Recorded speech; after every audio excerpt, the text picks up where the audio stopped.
Maybe Ole Miss wasn't ready to become a college football playoff contender in 2023. They were flawed, they had their issues, and naturally, when they had to go up against the powerhouses in the SEC like Alabama and Georgia, the results paved the way. But once they made their trip down to Atlanta, they definitely left no doubt that they are going to be a viable threat in 2024. Let's talk about the Peach Bowl victory for Ole Miss in a record-setting year for Lane Kiffin.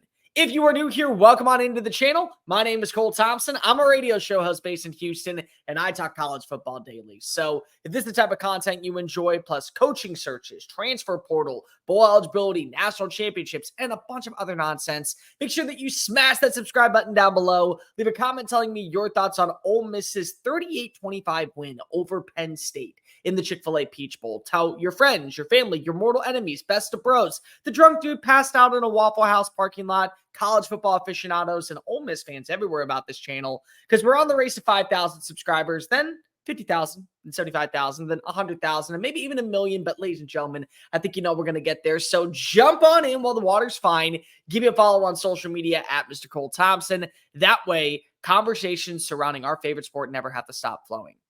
Ole Miss, first 11-win season in program history. We thought we were starting to see progression move once Hugh Freeze stepped foot onto campus. And we thought that this was going to be a new era of Rebels football. Well, naturally, some phone calls were made and they were not on the books. And because of that, you had to start fresh. But sometimes hindsight's 2020. You're going to have to struggle to get to the end goal. I can tell you right now, for me personally, I work on YouTube. I want to be a great show. And I know that in time, these videos are going to start exploding. They'll be alongside some of the household names that cover college football on this app. And I'm not going to name them because you know who they are, but I think that I'm as talented as them. And as long as I get to that level, it's just going to take some time.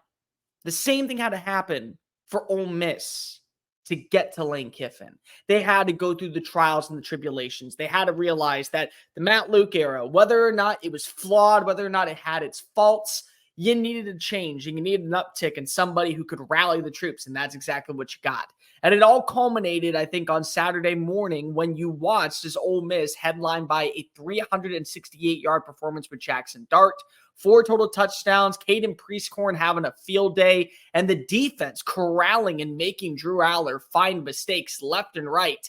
This is the version of Ole Miss that Rebel fans have waited for. This is the version of Ole Miss that Rebel fans salivate over. This is the version of Ole Miss that makes you want to run through a wall and maybe even throw a few dollars into the NIL collective. So that way we are in this position year in and year out. Next year, you're going to have an opportunity to be in that Peach Bowl, but that Peach Bowl is not going to be some willy-nilly New Year's Six. Nay. That's part of the college football playoff. And the way that Ole Miss played today, where they were able to corral Drew Aller, where they were able to dismantle on multiple occasions Penn State secondary, their ability to manipulate the rushing attack with Quinshon Judkins, who hit over 100 yards once again, that version of Ole Miss, plus with what you're adding in via the portal, which we haven't even gotten to yet, that's a version that most people will probably say, I don't want to play. I don't want to face off against them. Not because of we're not talented, but because of we know if we're not on our P's and Q's, we're done. One play is all it's going to take. And there are a multitude of weapons that probably stand out. Jackson Dart.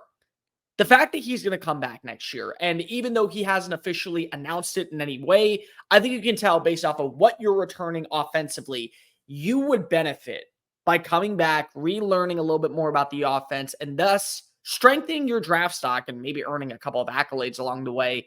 The fact that you already have that relationship with several young players and it's only going to blossom is a reason for positivity in Oxford. It's not the fact that you got to 11 wins. It's the fact that 11 wins may be the standard. And no matter what it looked like, short intermediate throws, across the middle, deep shots down the field to Dayton Wade, to Trey Harris, to even guys like Jordan Wackett, like any single person that was made available and at the disposal of Jackson Dart felt his presence and they kept the drives moving. And more importantly, once they realized I don't have an option, I'm going to take it myself. Runs it in for a touchdown. Good for you, number 2. You're the number 1 reason why your team is playing well.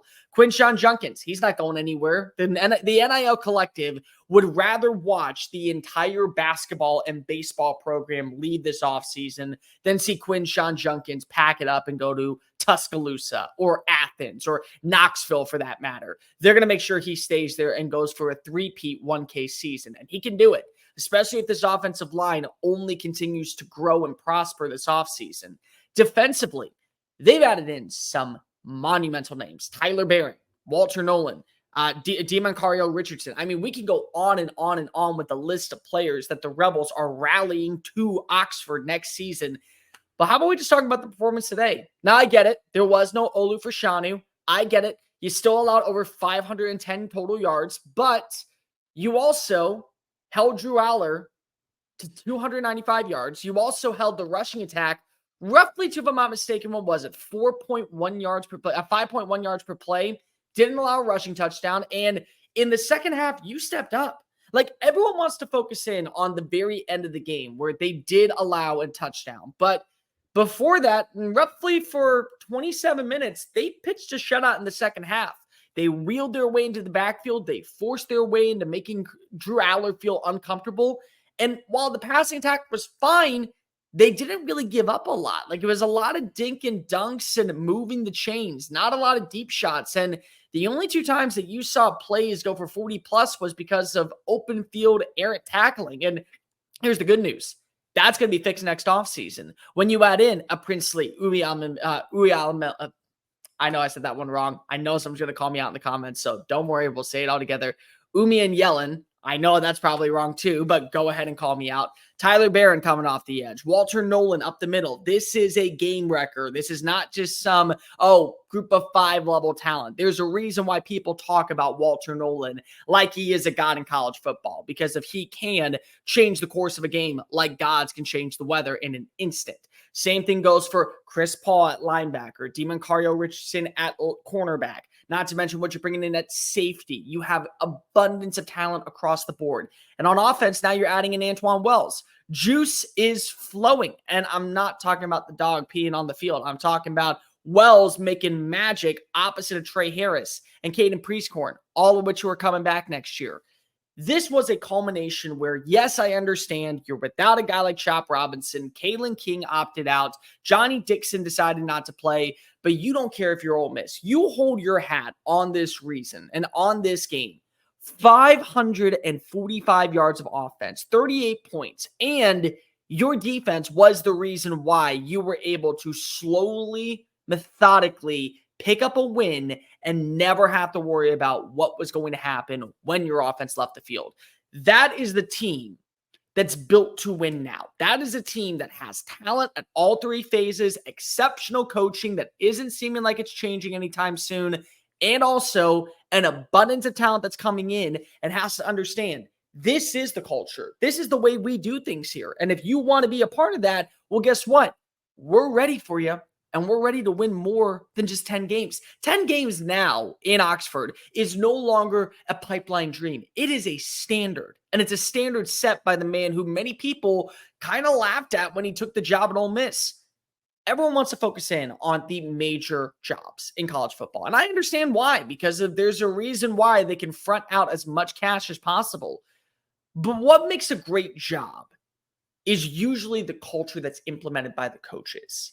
And once you get that guy in the building, then that place becomes a great job. Look at Georgia. Georgia always was a great job. It was always tier 1, no matter how you want to phrase it. But now it's considered the elites of the elites alongside Alabama. And I would probably throw in Michigan. And maybe if you wanted to, you could throw in Ohio State. I would personally knock it down a notch, but that's neither here nor there because of who's running the show. Mark Richt was a good coach, very good coach. But Kirby Smart was a great one. You look at a guy like Hugh Freeze, he's a good coach. You look at a guy like probably Tommy Tuberville, good coach. You look at guys like Houston Nutt, not really an Ole Miss good coach, but, in the grand scheme of college football, good coach. Lane Kiffin's a great one. And now that you have a great person leading the charge every single Saturday in a brand new version of the SEC, an SEC that I might also add in is probably the most relaxed schedule I have ever seen an opponent play next year, outside of the Georgia game, which at this point, with the 12-team playoff, 11-1 is far from a death sentence. It's more so like a clear-cut ticket onto the pipeline of a 12-team postseason. With all that, That's a sign of what you believe is going to be the difference in 2024. I love this Ole Miss team. What they did this past year showed me that they have the right guy at the helm, and opposites are attract. Nobody would have imagined that the Magnolia State, Mississippi, would be the home for Lane Kiffin, but it's honestly become the best thing for him, and it's become the best thing for Ole Miss too. At the end, don't be shocked if we're talking about the Rebels with what they're adding in talent-wise via the portal and also what they're bringing back next season as a top 5 team in college football, because they earned the right on Saturday to at least strut their stuff like one. And make no mistake, with what could be coming in as well as what already is there, you're going to have a tough time telling me that there are 6 teams better than the Rebels in 2024.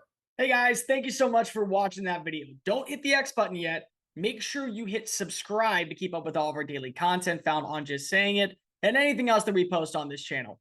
Bye.